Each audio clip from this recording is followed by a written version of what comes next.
శ్రీమాత్రే నమః. ఈరోజు వీడియో ఆంజనేయ స్వామికి వడమాల ఎలా తయారు చేయాలో ఈ వీడియోలో చూద్దామండి.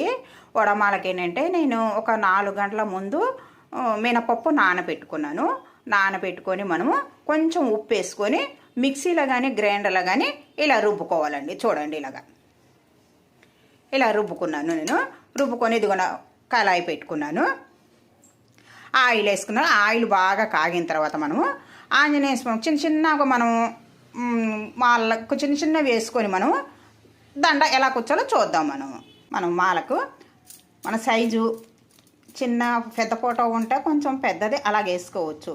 లేదనుకుంటే మన చిన్న సైజులో చిన్నది కూడా అలా గారెలాగా మనం ఇలాగ వేసుకొని మాల కుట్టుకోవచ్చు. దీంట్లో ఏంటంటే కొందరేమో జీలకర్ర వేస్తారండి, కొందరు వేసుకోరు. అంటే ఇంటి ఆనవాతింది కూడా ఉంటుంది, అలా పట్టి కూడా మనము వేసుకోవచ్చు. ఇలాగా అన్నీ ఇలాగ వేసుకోవాలండి. ఇలా వేసుకొని మనము మాల గుచ్చుకోవాలి. ఇక చూడండి, ఈ రంగులో వచ్చినాక మనం తీసుకోవాలి. మనం ఈ గారెలు ఏంటంటే ఆయిల్ పీల్చకుండా ఉండాలనుకుంటే మనము పిండి రుబ్బిన తర్వాత మనము కొంచెం 2 స్పూన్ల బొంబాయి రవ్వ ఆ పిండిలో కలిపేసి ఒక పావు గంట ఫ్రిడ్జ్లో పెట్టేసుకొని మనం ఇలాగ గారెలు వేసుకుంటే నూనె పీల్చదు, గారె కూడా టేస్ట్గా వస్తుందండి, చాలా బాగా వస్తుంది. ఇదిగోండి, ఈ రంగులో వచ్చినాక తీసేసుకోవాలి మనము.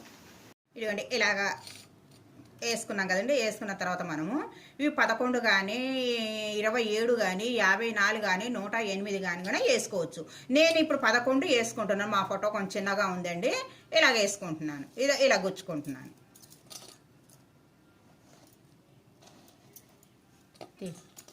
ఇదిగోండి, నేను 11 ఇలా గుచ్చుకున్నాను. ఇలా గుచ్చుకొని మన ఫోటోకి ఇలాగ వేసుకోవచ్చు.